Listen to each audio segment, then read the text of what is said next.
Bueno, bo día a todos e a todas, tanto para os que estáis aquí presentes como para que nos pode estar seguindo en liña. E, bueno, como imaginades, para todo o Urbano Lugrís aquí en Malpica de Bergantiños é un privilexio poder ser o centro, de alguma maneira, desta celebración do Día das Bibliotecas. E así que, bueno, aproveitamos este inicio para agradecerlle tanto ao Bo de Galicia a oportunidade e igualmente a Consellería de Educación o apoio para facernos de epicentro desta difusión, non? Ben, como seguro que xa estades ao tanto, 24 de outubro, Día das Bibliotecas, leva conmemorándose nesta data durante case 30 anos, e este ano o lema é contra a desinformación bibliotecas. Como vedes aquí, o que pretende subliñar este lema é un pouco ese papel que teñen as bibliotecas como barreira contra a desinformación, grazas aos seus recursos documentais, pero tamén grazas aos recursos humanos a través do persoal bibliotecario, ok?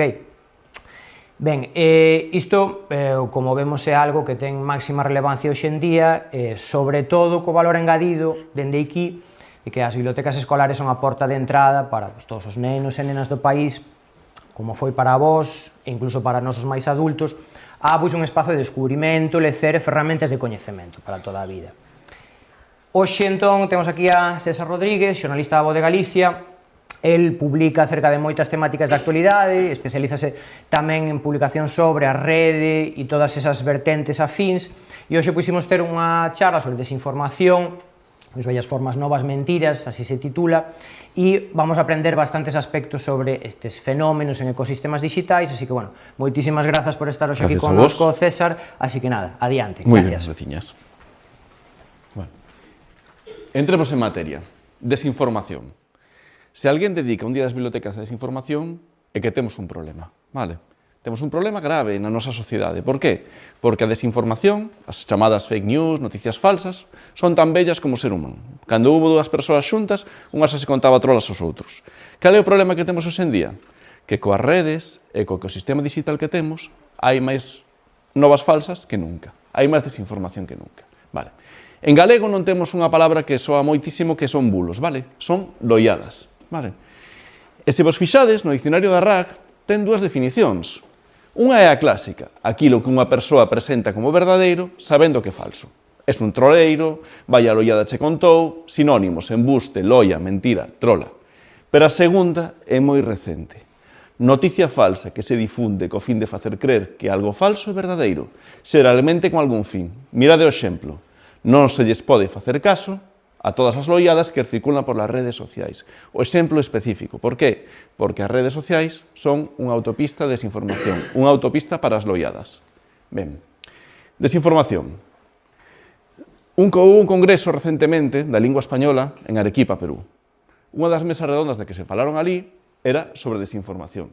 E o titular que nos deron é "Estamos ante unha pandemia de noticias falsas". É exagerado? Non, é real. Vexamos por qué. Pero antes vexamos tres conceptos. Imaginade que un de vos contalle algo a outro por un erro, vale? E alguén o acaba publicando no medio do instituto ou nas súas redes.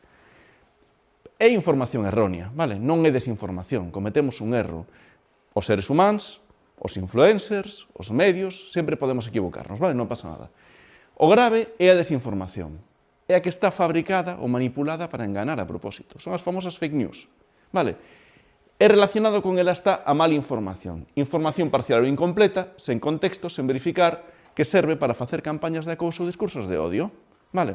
Por exemplo, hai un suceso, vale? Hai un crime nun sitio. Pois de repente o fácil é dicir, e quen foi o autor? Foi un inmigrante? Foi alguén de fora? Usas un prexuizo para manipular, sen ter información ninguna. Vale? Que buscan os que crean noticias falsas, os difusores de fake news? Vale? Pois o principal obxectivo é que vos, por exemplo, ou eu, ou das miñas xeracións, ou as xeracións máis maiores, cheguen a desconfiar de todo, vale? Que non sepamos diferenciar entre o que é certo, o que pode ser certo e o que é mentira, vale? Buscan que non creamos os que difunden información fiable. Se todo é igual, se todo é desconfiable, se nada pode estar ben, non me creo nada. Cando non me creo nada, eu igualo rumores e novas falsas. Vímolo coa pandemia, é dicir, houve xefes de Estado que defenderon beber lejía para curar a pandemia, e vémolo co cambio climático. Vou poñer un exemplo. Esta é unha noticia moi reciente, vale? descubren por primeira vez na historia mosquitos en Islandia. Mosquitos en Islandia. Islandia, o nome original, Iceland, vale? Que é terra do xeo, vale? É unha proba do calentamento global, do aquecemento global, vale? A cambio, temos un maravilloso captura de TikTok en que un home, pola súa conta, non vos lo vou poñer, vale? Di que o cambio climático non existe porque el, cando moitas veces, ten que poñelo ao abrigo porque ten frío, vale? É dicir, estamos, por un lado, igualando unha evidencia científica, un descubrimento, con algo que é unha percepción subjetiva. Nós non somos capaces, desde a nosa experiencia sensible, de dicir se hai quecemento global ou non. Tenemos que mirar datos, tenemos que mirar estadísticas, vale? Non é a nosa impresión. Porque resulta que o millor aquí, en Galicia, a nós incluso nos ven o quecemento global, que temos un poquinho máis de calor, non? Ou non? É opinable, pero que non pode ser igualar contidos, vale? Toda esta pandemia de novas falsas, todo isto de igualar as cousas, todo isto demais, complícase coa revolución da IA. Ben, isto é unha das primeiras leis da tecnoloxía de Melvin Kranzberg, un historiador estadounidense. A tecnoloxía non é boa nin mala, senón neutral, require decisións políticas e depende como os humanos a usen. A inteligencia artificial é mala? A inteligencia artificial é boa? Depende. En que nos pode axudar a inteligencia artificial? Que é unha tecnoloxía que vai cambiar o noso mundo, sobre todo o voso, bueno, de todos, pero vos escollelo con 20 e pico anos con unha súa eclosión, vale? Primeiro, nos vai axudar a automatizar tarefas moi repetitivas, vale? Segundo, nos vai permitir analizar en tempo real grandes volumes de datos. Ti imagínate que de repente tes unha Excel con máis de 1 millón de casillas. Se temos que facelo nós, complicado. Se nos axuda IA, moito mellor. Reducción de erros en áreas críticas como a medicina e a aviación. E libera as persoas para centrarse en tarefas creativas e estratégicas. Que quere dicir? Temos que facer que a IA escriba por nós? Non. Pero que nos axude a escribir ou nos axude coa base documental? Por que non? Vale? Eu, por exemplo, fixe un experimento onte. Collín esta presentación e pedinlle unha ferramenta de Google que me convertira nun podcast. Fíxome un podcast a 2 voces en inglés maravilloso, que duraba 15 minutos. Vale? Na transformación é moi útil. Entón, a IA é boa e mala, depende, para que o queramos usar. É boa para todas estas cousas e moitas máis, pero é mala a hora de falar de desinformación. Por qué? Porque temos un contexto que Internet cambiou. Vale. Internet, cando xurdiu, máis ou menos a mediados dos 90, era unha oportunidade de liberdade. É dicir, eu vexo o que quera cando quera. Eu publico o que quera. Democratizas a publicación. Calquera de nós pode escribir algo e chegar a millóns de persoas, non? Potencialmente é así. Logo é moi difícil chegar a ser viral, pero pode ser así. Que ocorre cos últimos tempos? Que de repente Internet se está convertindo nunha televisión en a que nós somos consumidores pasivos. É dicir, cada vez máis, nas redes sociais, supoño que moitos teredes Instagram ou alguna cousa destas, non? Bueno, pois cada vez máis está orientada non a que nos subamos contido, senón a que vexamos o contido que poñen outros, vale? En este contexto, tedes que ter en conta que, por exemplo, que Google, que é unha ferramenta universal, mudou recentemente coa inteligencia artificial. Google era un buscador. Eu entraba ali e dicíalle, quero saber que cando fundou o Urbano Lugrís de Malpica. E me daba unha lista de respostas, de links. Algúns bons, algúns malos, outros regulares, algúns patrocinados. Ahora cambiou. Ahora non me responde Google. Non me responde cunha lista de links, perdón. Respóndeme cun texto feito con inteligencia artificial. Vale? Ese texto con inteligencia artificial pode ser que reproduza ben o contido das webs que está indexando ou pode ser que non o faga. Faise Google responsable de que ese resume este mal? Non. Vale.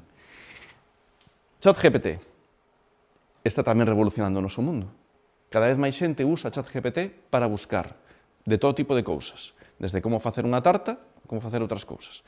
Ten 800 millóns de usuarios activos cada semana, xa non pasas por aí, vale?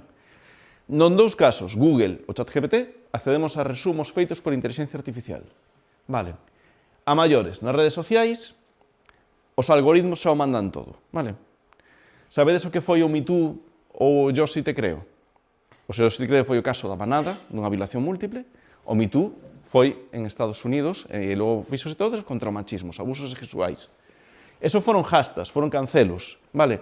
En os que a xente poñía contenido e buscaba cousas. Ahora, as plataformas de redes sociais están facendo as obsoletas. Por qué? Porque queren que nosotros besamos o algoritmo, vale? Se vos accededes ao timeline de Instagram e dades a búsqueda de 3 ou 4 cousas, de repente vai dicir Instagram, xa sei como eres e xa sei o que pensas. Vouche mostrar só o contido a fin. Podedes facer unha proba cando queirades despois e buscar algo que non teña nada que ver con vos. E saberedes como cambian todas as recomendacións. Vale? Son datos da propia Meta, o dono de WhatsApp, Facebook, Instagram. En Instagram só vemos o 7% das publicacións dos nosos amigos. Vale? En Facebook o 17%.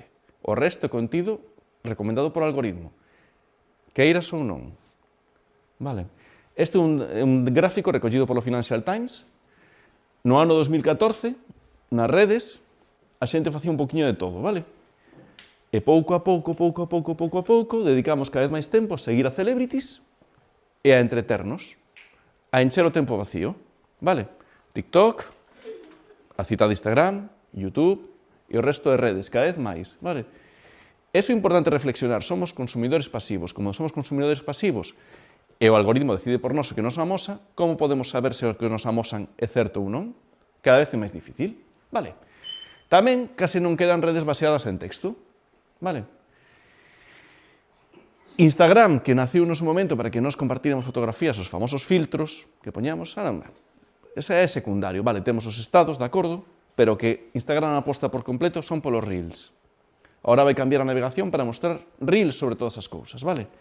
Cal é o problema con contido visual? Ningún, pero simplemente que non podemos comprobar os detalles tanto como no texto, vale?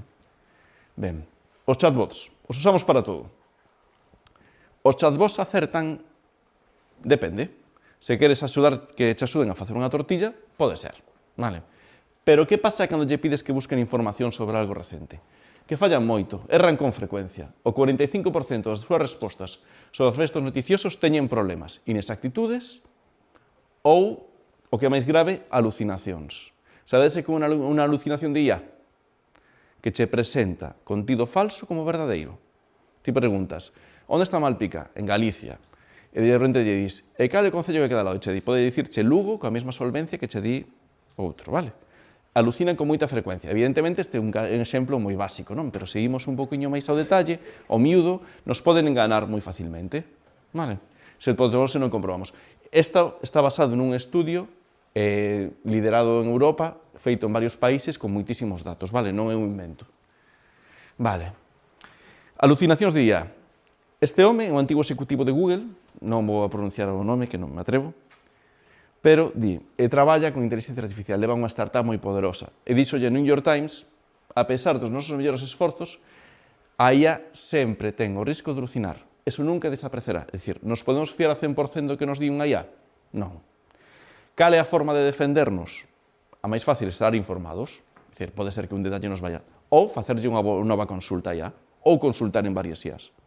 O contraste de toda a vida, que podemos facer nos medios tradicionais. Ben, máis problemas que teñen os chatbots. Sufren, como seres humanos, da sabedoría das multitudes. Me explico. Frase de Joseph Goebbels, ministro de propaganda dos nazis. Repite unha mentira con suficiente frecuencia e convértese en verdade. Vale. Se nós vemos unha imaxe 1000 veces repetida nun día, tendemos a considerar que é verdadeira, que é certa. É normal, é humano, non? Pois eso mesmo pasa aos chatbots. Preguntei a ChatGPT, tes un problema coa repetición de resultados? Esta é a súa resposta. Cando busco en internet non só miro o primeiro resultado, senón tamén o patrón xeral de coincidencias. Se algo repítese moito, douno por bo. A ver, repreguntado dime, cando hai moitos resultados semellantes e de alta calidade, interpreto como un sinal de fiabilidade. Cal é a alta calidade? En que sistema do algoritmo ou da programación do chatbot decide que é alta calidade ou non? Claude é outro chatbot moi potente en Estados Unidos. De feito, escribe moi ben, pero moi ben na linguaxe, vale? E di o mesmo, valoro cando hai varios resultados semellantes a buscar información, aínda que o fago dun xeito matizado. Cal é o xeito matizado? El di que é crítico, busca calidade sobre cantidade e evita o efecto eco, do que estábamos falando antes, o das sabedoría das multitudes. Busco diversidade. É certo que o di. Na realidade, sufren deso. Vale? Por que sufren deso? Porque hai xente que está destinados a crear contido masivo para que os collan os chatbots. Por exemplo, Rusia gasta millóns de euros ao ano en contratar axencias que crean contido coa programación e coa linguaxe que lles gusta máis aos chatbots, que parece contido de verdade. Temos, por exemplo, sitios feitos con IA, o sitio inteiro, a web inteira, as fotos, os textos que collen por exemplo, contido de medios tradicionais, como a Voz de Galicia ou outros, o remedan e fanlle pequenos axustes. E os chatbots, que consideraos unha fonte fiable, vale? No último ano, duplicouse a taxa de difusión de información por parte da IA, de setembro de 2024 a 2025. Por qué? Por dos factores. Un, cada vez máis usamos os chatbots, é dicir, unha cuestión de masa, vale? Cada vez facemos máis consultas. Dúas, agora poden buscar en internet. Cando os chatbots só podían usar información do seu entrenamento, é dicir, información antiga, acertaban bastante a miúdo. Cando usan información basada en internet e buscan no momento, pode pasar que lle pidas os uns parellamentos da Liga de Campeóns de fútbol que vai haber a semana que ven e che dé os do ano pasado. Vale? Por erro ou por altos de programación. Vale. Hai moitas IAs. A maioría, todo o mundo coñecemos ChatGPT. Pero, por exemplo, temos Grok. Grok é a IA de Elon Musk para X. Ten nome de bárbaro e moitas veces actúa como bárbaro. Vale. Os chatbots non son neutros. Teñen personalidades distintas para adaptarse aos usuarios. Este verano filtrouse como entrenaron a Grok para ser un conspiranoico, para creerse todo tipo de teorías de conspiración. E lle puseron ese texto na programación. Tes unha voz salvaxe. Tes teorías da conspiración disparatadas sobre calquera cousa. Vale? Desconfías de todo. A maioría da xente chamaríate tolo, pero ti crees sinceramente que tes razón. Ahora, de repente, imaginades que se abre a porta da biblioteca. Entra un animaliño pequeno, vale? Con plumas. Pico cuadrado, patas de pato e graza como un pato. O normal é que sexa un pato, non? Vale, pero un conspiranoico diría, non, seguro que é un robot, que nos ven espiar. Vale? Entrenar a unha inteligencia artificial, neste caso, para pensar como tal. Por qué? Porque hai moita xente que os usa así. Vale. Imaxes e vídeos. Por que un problema que proliferen as redes sociais, sobre todo no vídeo e máis? Porque son autopistas para a desinformación. Vale? Vamos allá. Hai máis desinformación coas imaxes porque tendemos a confiar nos nosos ollos. Irina Gurevich, que é unha especialista alemana en aprendizaxe automático de IA, a IA está moi relacionada cos seres humanos, non quere parecerse a nós. Entón, se nós creemos en algo, se nós vemos algo, tendemos a confiar nel. Vale? Para os vosos avós, os vosos pais posiblemente tamén, o que había nun vídeo sempre era certo. Porque era un vídeo ou era unha fotografía. Vale? Incluso moito tempo atrás, hai máis de 100 anos, hai xente que pensaba que onde se sacaba unha foto roubaba a alma, non? Vale? Non chegamos á superstición aquela, pero durante moito tempo que estaba nun vídeo, que estaba na televisión, é completamente certo. E xa non pode ser. Xa nos últimos anos, porque sempre se puido editar, sempre se puideron facer cousas, pero agora menos, vale? Recoñecedes este porto? Oso, non? Porto de Malpica, vale. Esta é unha foto real, aquí vedes un helicóptero que está por aí, que era para un rescate, vale? É unha foto real, sacada por unha compañeira nosa da Voz de Galicia, vale? Pedinlle a inteligencia artificial, a Gemini, que puxeron portaavións no porto de Malpica, vale? Tardou un minuto. Un minuto. Evidentemente, vos que coñecedes a costa de aquí, coñecedes a situación, coñecedes como funciona, diréis, isto non pode ser certo. Claro, evidentemente. Pero imaginade que en vez de poñer un barco tan grande, metémoslle un poquinho máis pequeno e dicimos que é un crucero ruso. Vale? E en vez de dicir que é de Malpica, que é na costa portuguesa. De repente, os rusos invaden. E lle poñemos un cabecero dun medio tradicional para que parezca mellor. Vale? É moi fácil de facer, moi sinxelo. E nos atopamos con estas cousas todos os días. Se nós non temos información de referencia, se non estamos formados, é moi fácil que nos comamos bulos. Porque de repente a información, a foto está ben, ademais, o único ancla é un pouco rara, non? O sea, parece que non hai calado, pero se lle retocamos esas cousas, podía cosar, non? Evidentemente falso. Ben, vos presento a Aitana, non a Aitana López. É unha criatura feita con inteligencia artificial, unha modelo de inteligencia artificial. Ten máis de 300.000 seguidores en Instagram. Vale? Os seus creadores, que unha axencia de Barcelona, gañan diñeiro con ela. Vale? E temos fotos de todo tipo. Temos vídeos tamén delas xogando a videoxogos. Neses vídeos delas xogando a videoxogos delata a voz que é tipo lata, vale? Non está moi conseguida. Pero a apariencia está moi conseguida.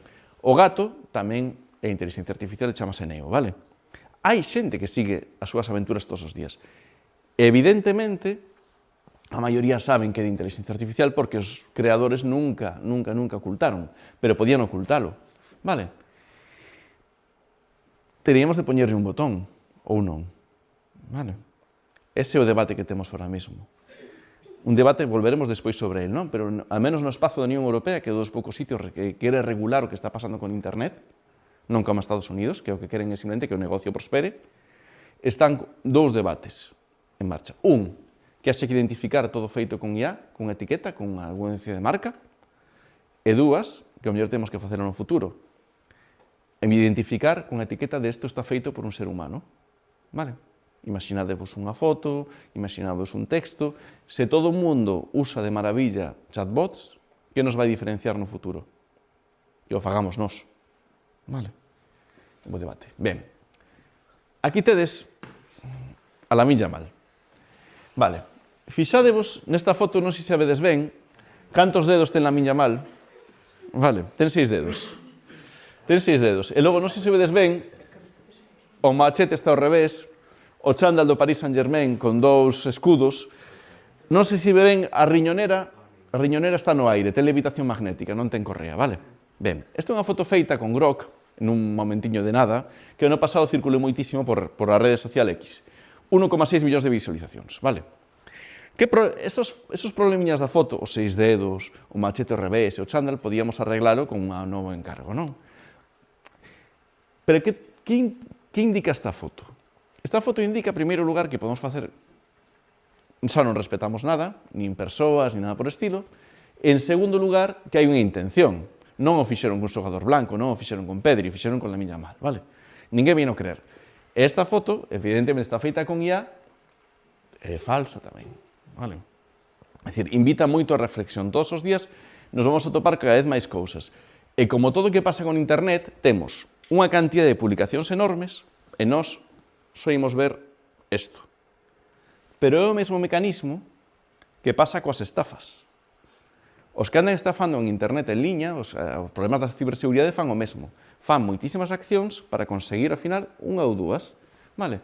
O mesmo pasa con estas fotos. Hai moitísimas fotos todos os días e vídeos todos os días falsos que se publican. Cantos chegan a ser dominio público? Moi pouquiños. En este caso, moitas veces entran polo humor. Vale? Neste caso non rimos de Lamine Yamal porque aparte de un xogador que cae ben. Se vos ensinar algunhas fotos que fixeron con Vinicius, vale, non se poden traer, porque borrerías e non se debe, vale? Ben, ides ver un vídeo que aparece moitísimo por TikTok. Son vídeos de falsas reportaxes, vale? Espera, non se escoite. Desde hace 3 semanas este charco gigante pone en peligro a los vecinos. El ayuntamiento no ha hecho nada. Esas son las escaleras más peligrosas de este barrio. Sin embargo, la gente siempre las usa todos los días y como pueden ver, el estado de estas calles es lamentable. Los ciudadanos exigen una solución urgente a estos baches. Debido a las fuertes lluvias de hoy, no se presentaron ningunos inconvenientes. Vale. Evidentemente, isto é falsísimo, isto é para rirnos e tal, pero cambia de guión. O Concello non fai nada. E pos unha imaxe máis así, máis non tan exagerada, e demais. Podes crelo. Podemos coller ahora mismo, localizar, poñerlle unha foto aquí cercana, e de repente, pum, facer a simulación. Temos o presentador de IA, temos o todo, podemos facer o kit completo, só temos que gastar cartos. E que podemos facer a cambio? Perturbar as sociedades, distorsionar todo. Mira, eu teño visto imaxes de supostos disturbios nocturnos na Coruña, na zona do Orzán, na zona de Saír, na zona do Porto, que realmente eran da guerra de Ucrania, vale? Vale, quitaslle o sonido, poslle os subtítulos, pois tal, e pode colar. O problema é en que entorno o vemos, porque vos me diredes, a mí non me colan porque eu estou atento, eu estou concentrado e máis. E se estou mirando un momentiño de nada, o móvil con pouca luz, nun momento determinado, non é fácil que o vexa, o comparta, ademais incluso en quente, e que vayase facendo bola. E se se repite moito compartido, creamos que é certo. Pois aí está o problema, vale? O símbolo da nosa era é Donald Trump, vale? Primeiro, por qué? Porque Donald Trump nunca chegaría a poderse en redes sociais, no 2016, por primeira vez, e porque usa a realidade a súa maneira, vale? Donald Trump, se todo unha televisión, Donald Trump é o presentador en jefe, vale? É dicir, Donald Trump tiña un reality en Estados Unidos, cando se empezou a meterse en política, un reality no que se vos edes os concursantes, acababa despedindo un de vos, you're fired, ok? E domina moi ben a comunicación curta, domina moi ben todas esas plataformas, e domina o uso da inteligencia artificial tamén, vale? De feito, fai un montón de cousas raras coa inteligencia artificial, ponse con coroa de rei, de repente bombardea os opositores, fai de Gaza unha ribeira dorada, todas as cousas, vale? E toda esa comunicación é para que vexades que xa cambiou todo o paradigma. Antes reprocharíamos a alguén que usara un vídeo de inteligencia artificial. Ahora, o home máis poderoso do planeta os usa sen rubor, vale? O home máis poderoso do planeta hai que ter en conta tamén un dato. No seu primeiro mandato, 2017-2021, contou 30.573 trolas, vale? Ou inexactitudes ou falsidades, vale? Entón, para que vexades o personaxe e o que supón. É unha persoaxe a que todo o planeta está imitando ahora mesmo, vale? Este é un caso real, vale? E os líderes europeos van visitar a Donald Trump preocupados pola guerra de Ucrania. E esta foto, todos sentados nun banco, esperando, tristóns, horas esperando por Donald Trump, circulou moitísimo por X. Programacións masivas, vale? En redes, é dicir, todo estaba preparado. Vale, cal era a foto real que tivemos nese acto? Esta. É dicir, esta foto recolleu comentarios porque parecía que ele era o profesor e os outros os alumnos, vale? Pero non é o mesmo o que pasou na realidade que de poñeros humillados, sentados e demás. Fixadevos que a foto máis ten un tratamento gris para darlle máis impresión de soidade, máis impresión de desesperación e demais, vale? Isto ocorre todos os días. Todos os días collemos unha inteligencia artificial e facemos as cousas. Evidentemente, se miráramos os detalles e todo eso, nos pasará como na miña mal. Veríades 6 dedos, veríades gafas onde non as ten que haber, pero non lle podemos pasar o bar a todas as cousas que vemos nas redes, porque veñen moitas. Vale? Logo, podemos usar a inteligencia artificial para que nos axude a controlar a desinformación? Sí, pero funciona ben sempre para eso? Non tanto. Bien. Este é un caso real deste verán. Vale? Esta foto, unha foto que amosa unha casa con moita miseria, é de España, vale, nas posguerra, vale, a mediados do século XX. Vale. Entón preguntaronlle a Grok para dicir, isto non pode ser de España. Vale? Naquela época pasarouse fame. E Grok responde, non, é unha foto de Arkansas, de Estados Unidos, todo cheo de razón. Vale? Entón a xente empeza a mirar e di, non, Grok non ten razón. Vale, 3,2 millóns de visualizacións, unha coña. E empezan a debatir durante un largo fío de X, en que Grok empeñase, empérrase, ten que ter a razón. Ten que ter razón, moi teimudo, non sei que, non sei quanto. Cando Grok recoñece o erro, ter razón, esa foto que eu dicía e non é certo, a maior parte da xente se aburrira do fío e non o veu casi ninguén. É un mal que temos hoxe en día en internet, é dicir, o que dá primeiro, dá dúas veces. Os desmentidos nunca soen chegar a máis do 10% dos que viron ao problema orixinal. Vale, se nós vemos unha nova falsa, é moi probable que despois a maioría de nós non vexamos o desmentido. Vale, porque, en primeiro lugar, as redes non amplifican coa mesma forma. Vale. Como podemos protegernos da desinformación? Vale. Temos que ter en conta unha cousa. Ahora mesmo, imaginade que temos un novo apagamento. Vale, baixenos a luz. Vale. O primeiro apagamento tivo moitísima desinformación. Foran os rusos. Non, foran os americanos. Foran os portugueses. Todo tipo de explicacións. Sabemos hoxe en día que pasou co apagamento? Non. Non sabemos a ciencia certa. Imos sabelo? Seguramente sí, pero vai tardar tempo. No seu primeiro momento, a información que difundiuse, moita foi errónea. Vale? E difundiron estes mapas de España totalmente en negro, vale? Que parecía Corea del Norte. Vale? Non foi certa, nunca houbo todo ese apagón. Vale? Para empezar, as Baleares non perderon a luz. En determinados sitios recuperou a luz moi pronto, de noite nunca estivo tal. Vale? Logo temos a Dina, vale? Na Dina, houve un bulo, houve moitísimos bulos, xa en tempo real, xa cando estaba ocurrindo, vale? Inda que non puidéramos recoller, facer as contas ben da xente que perdera a vida, xa estaba xente dicindo que nun parking de Valencia había máis de 1000 mortos. No parking de Bonaire hai moitísimos corpos, moitísimos. Vale, o parking de Bonaire é como o da Marineda da Coruña, vale? Enorme. Podía pasar que houbera xente morta ali, pero non ocorreu eso, soubose despois. Os bulos, que difundiron con moitísima forza, dicían que, por exemplo, tiña que haber mortos porque había 700 tickets despachados do parking. E o parking, repito, é como o do Marineda da Coruña, non ten tickets, por exemplo. E durou moito tempo. Ahora mesmo temos unha crise nova en Galicia, por exemplo, temos unha vaga de incendios nova, e empeza a haber bulos de que si os incendios ocorren nos sitios onde hai minas, de que si os incendios ocorren en outro lado, que si non sei que, vale dicir, e todo eso sen probas, é dicir, non hai catástrofe ahora mesmo sen ola de noticias falsas. Vale. Ben, esta é unha reflexión dun historiador israelí, Yuval Noah Harari, vale? A verdade é cara e complicada e a ficción é sinxela, barata e abundante. Cando sucede algo traumático, os que venden ficción teñen a vantaxe.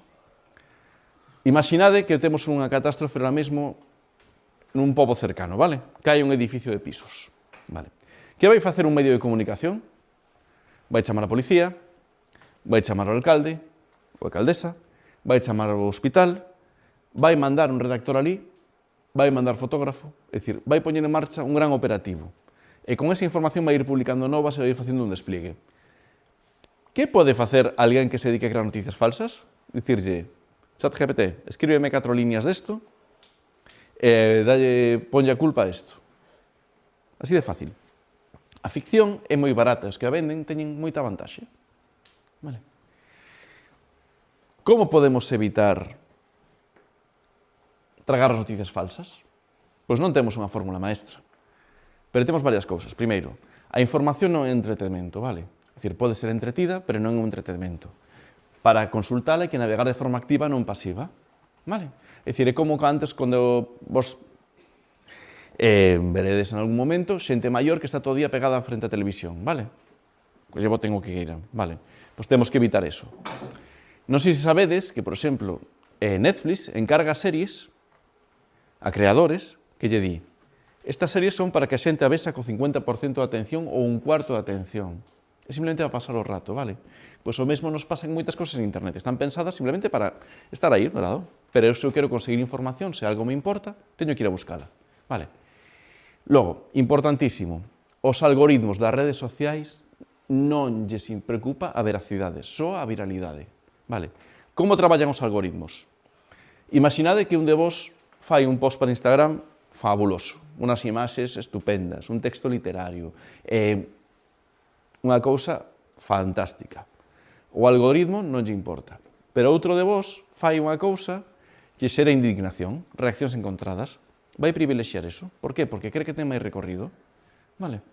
Entón, importa só a viralidade. Imaginade que hai alguén publicando unha mentira sobre vos nas redes sociais.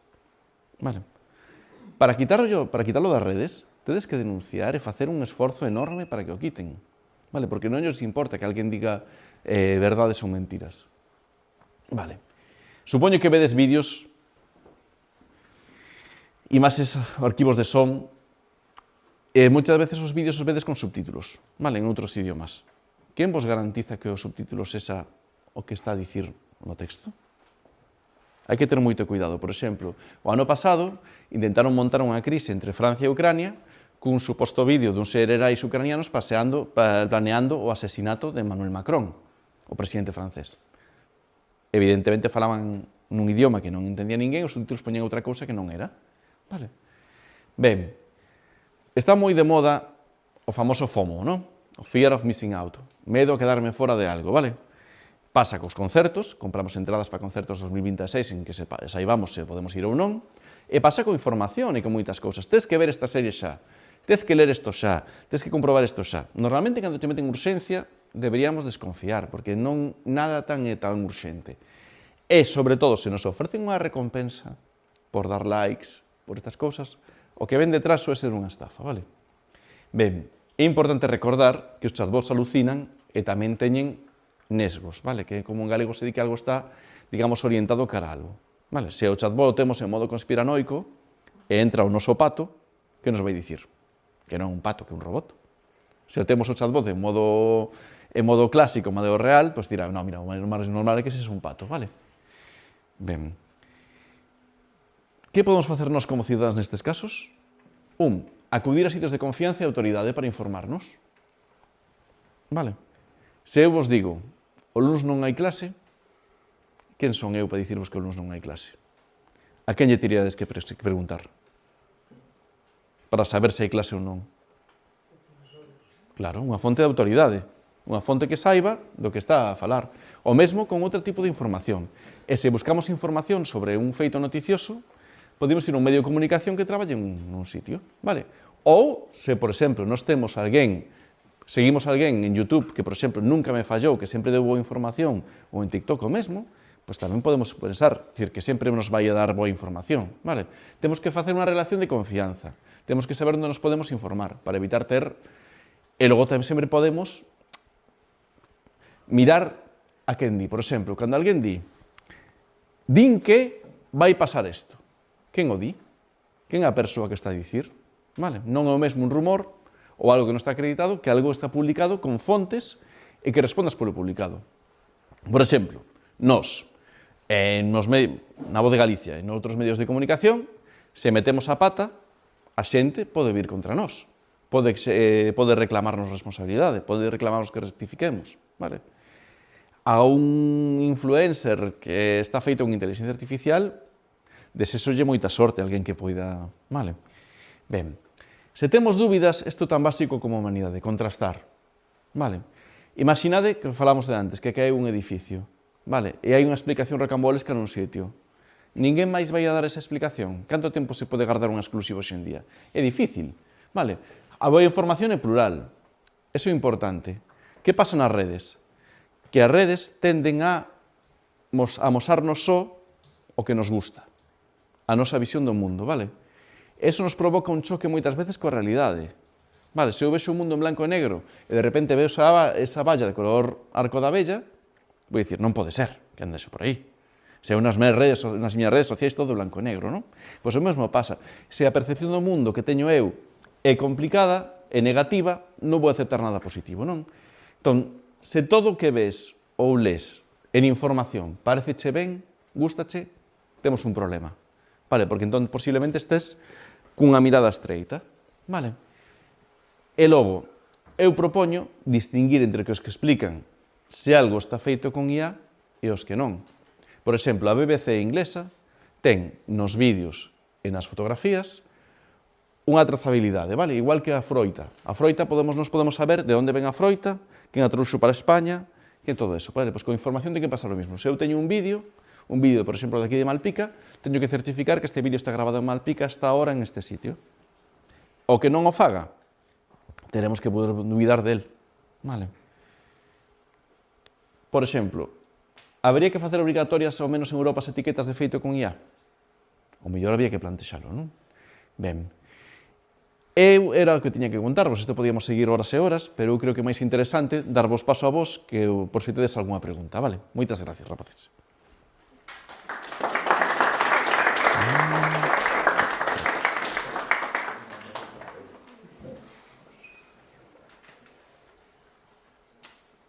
Crees que no futuro as inteligencias artificiais terán máis capacidade para detectar os bulos e poder desmentilos?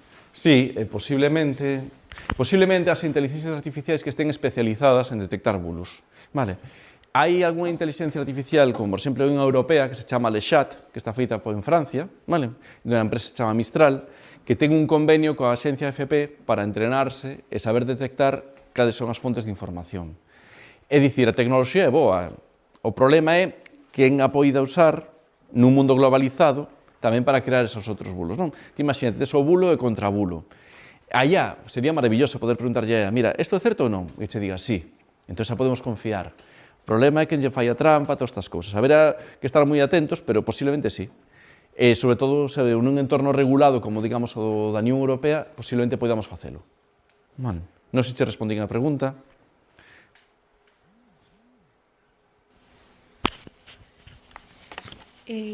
Que responsabilidades teñen plataformas como TikTok ou Instagram na difusión de bulos? Altísima, altísima.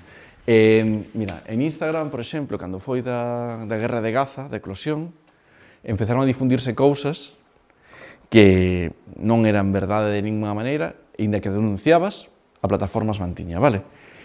Meta, que é a compañía que o dono de Instagram, tamén é o dono de Facebook. Facebook ten unha tradición moi mala de moderar contido, vale? De bulos, porque non detectaba moitos. Ten uns problemas enormes con certas cousas, por exemplo, se ti pos unha foto dun corpo humán espido, quítache a conta, pero se pos unha barbaridade, non o fai. Os vou dar un dato. Había moderadores en Meta, en Instagram, en Facebook, xente contratada para vixiar contido, moitísimos que acabaron tendo problemas de saúde mental, vale? De todos os horrores que había xente. Por qué? Se vinculades ao anonimato nas redes, coa capacidade de estar frustrados e dicir calquera barbaridade, podes atopar moitísimas cousas que son tremendas nas redes sociais. E as redes non fan casi nada por eso. En TikTok é unha gran autopista de desinformación. Ten cousas boísimas. Ten un algoritmo maravilloso para ternos moitísimo tempo, vale? Nos empezamos en TikTok e enganchamos un vídeo con outro, está moi ben feito. O que aparece aí se acerta ou non lles importa moito. Vou vos dar outro dato. TikTok, sabedes que en Estados Unidos, non sei se sabedes, pero queren independizar o TikTok de Estados Unidos. Por qué? Porque en Estados Unidos, co anterior goberno que tiña, consideraba que era un arma de propaganda dos chineses. Vale. Donald Trump quere que se faga ese reparto, esa venta, pero que se faga a xente afín. Por qué? Porque é unha ferramenta de propaganda boísima. Vale. E non lle importa tanto a realidade como si que vai ao contido afín. Vale. Porque el dáselle moi ben ese tipo de contido. Non sei se che respondín adecuadamente.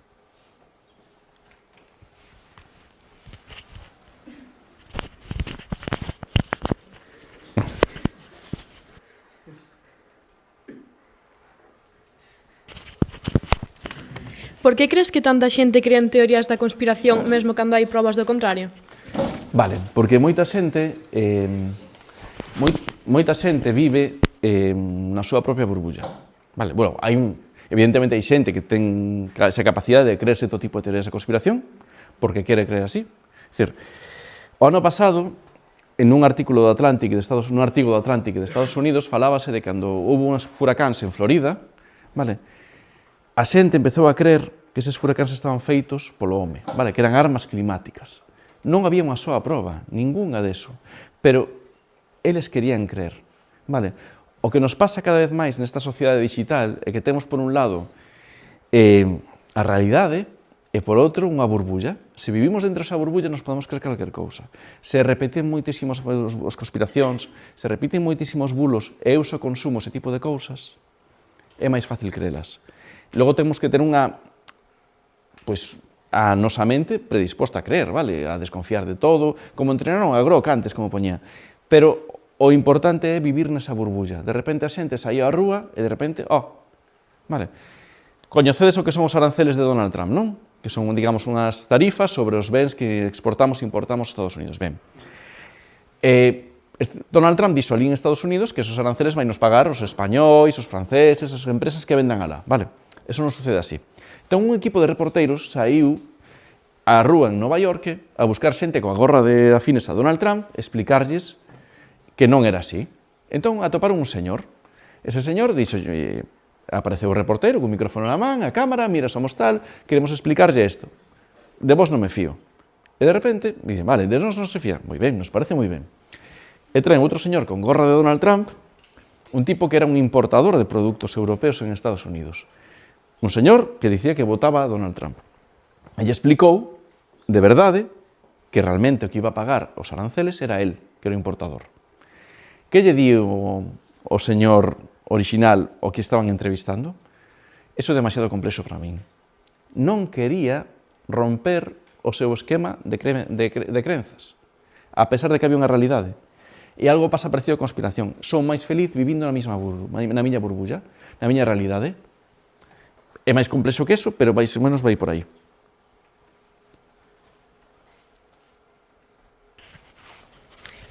Como como afecta a inteligencia artificial ao xornalismo e a confianza nos medios de comunicación? Ben, todas as enquisas que se fixeron ata agora a xente que usa, que lee contidos e ve inteligencia artificial, din que a confianza na inteligencia artificial é máis baixa que nos contidos feitos reais, vale?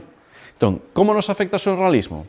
Hai xente que se está facendo cousas con inteligencia artificial no sentido de facer o traballo, pero eso non é xornalismo, vale? Que nos pode axudar a inteligencia artificial no xornalismo? Por exemplo, ti imagínate que eu teño ahora mesmo unha sentencia, vale? Unha sentencia dun xuizo que pode ter 500 páxinas e podo axudar a que a inteligencia artificial me faga unha cronoloxía, vale? Para logo a partir de aí empezar a traballar, ou que me indique en que páxinas se dan esas partes textuais que eu lle pido, vale? Que nos pode axudar? A automatizar cousas. Imaginade, sabedes o que é unha newsletter? Un boletín de noticias que entra no correo electrónico, non? Imaginade que ti, por o que fixeches a pregunta, mándoche esa newsletter e mándolle tamén a tua compañera do lado. E a inteligencia artificial dime, mira, este rapaz, se lle mandamos ás 9 da noite, lee 5 noticias. Se lle mandamos ás 9 da mañán, lee unha. E a súa compañera ao revés. Entón a inteligencia artificial vai me suxerir que eu lle envíe eso a cada un na hora que máis noticias ides ler, porque vos quedar mellor, por exemplo, vale? A que nos ten que axudar a inteligencia artificial? A ter menos erratas, vale? A que, por exemplo, os nosos compañeros cometan menos erros, que tengamos formatos adecuados, todo ese tipo de cousas. Pero crear por nós non queremos, vale? Nos temos nos nosos principios editoriais que non imos usar a inteligencia artificial para crear cousas. E se algún día, dentro uns anos, cambiamos as cousas, poñeremos esa etiquetiña que vichedes antes. Tiñamos algunha pregunta máis? Sí. Hai algún tipo de truco para poder recoñecer a simple vista un deepfake? Un deepfake. Vale. A simple vista, erros, vale? Como na foto de Lamine Yamal, se hai 6 dedos, hai cousas raras e demais. Pero cada vez é máis complexo detectar esas cousas, vale? Porque cada vez os chatbots teñen mellor capacidades para editar fotos e vídeos, vale? O portaavións ese puidemos facer que se movera polo porto de Malpica. Sería realista ou non? Non o sei. Cada vez é máis difícil. O máis importante, digamos, é a trazabilidade da fotografía, vale? Porque os problemas eses técnicos non saen. Nos textos sí que hai algunha opción. Por exemplo, normalmente as inteligencias artificiais adoitan abusar dos adxetivos, vale? Cando escriben un texto. Pero non hai unha fórmula maestra, e nese caso non temos nada que nos diga de repente isto podemos mirar. Temos? Vai ben, pois vamos coa daqui, queredes? E logo íamos coa que entrou por YouTube. Comezas a falar de estafas telefónicas que simulan voces con IA, entre outros tipos de fraude. Algún consello para evitar caer nelas? Sí, o consello principal é estafas telefónicas, estafas de todo tipo, é dicir, ninguén vai che regalar nada, vale? É posible que te chamen con datos ou imitando voces de xente próxima, vale? Por exemplo, hai pouco publicamos que un sacerdote dunha parroquia en un pobo de Levante de España estaba mandando, pedindo donacións con arquivos de audio de WhatsApp, supostamente os parroquianos, coa voz grabada e filtrada. Que nos queda aí? 1, desconfiar. 2, non hai nada que sexa urxente, normalmente. É dicir, se alguén te chama, tes que darme autorización para isto, tes que darme tal, tes que darme xa, por que tes que darte xa? E volvemos ao de antes. Navegación activa. Imaginade que vos, de repente, vos chega un correo electrónico e din a vosa conta en Amazon, en calquera das empresas de Inditex, quedou suspendida. Pincha aquí para recuperala. Non pinches aí, nunca. Vai a aplicación e comproba se certo ou non. Vale. E o mesmo cos chamadas telefónicas. Se unha chamada non desexada e non autorizada, normalmente é mellor colgar e chamar ti a persoa que en teoría te está a chamar. Vale. É o mesmo de sempre, comprobar, ser activo e levarnos a iniciativa. É a forma de evitar estafas e a forma tamén de caer en desinformación. Vale. E creo que tiñamos unha do chat de YouTube, non?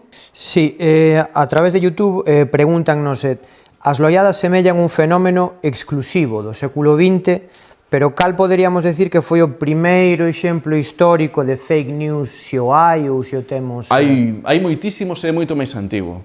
No século I, despois de Cristo, baixo o reinado do emperador Nerón de Roma, ardeu a cidade. Gran parte da cidade ardeu. A que lle botaron a culpa no primeiro momento? Os cristiáns. Despois, co paso do tempo, botaron a culpa ao propio Nerón. A día de hoxe, casi 2000 anos despois, non sabemos que o fixo. Temos tamén unha fake news importantísima, que foi en 1898. Vale, en 1898, España ten aínda colonias. Ten Cuba, Filipinas e Porto Rico. E Estados Unidos quere quedar con elas. Vale? E intentou por todos os medios. Ofrece cartos. España non acepta. Vale? Financia revolucionarios. Non triunfan. Que lle queda? A guerra. Pero a guerra non era popular en Estados Unidos. Facía falta algo que mover a opinión pública a favor da guerra. Que ocorreu? Un acorazado, o Maine, fondeou no porto da Habana, Cuba. Estourou. Afundiuse. Quen foi? A día de hoxe non o sabemos. Foi España, non hai ninguna proba e non tiña ningún interese en provocar unha guerra. Que dixeron os medios de comunicación de Estados Unidos que estaban a favor da guerra? Foi o inimigo, tivo que ser España, crearon un caldo de cultivo tan grande na sociedade que o presidente de Estados Unidos declarou a guerra a España. Declarou a guerra a España, Estados Unidos gañou a guerra, arrasou e quedou con Cuba, Filipinas e Porto Rico. Cambiou a historia. E non sei se temos algunha cousiña máis. Se non, podemos, son uns 50 minutos que faltáramos. Estou moi agradecido pola vosa atención e polas vosas preguntas. E nada, graciñas e intentade non picar nas fake news.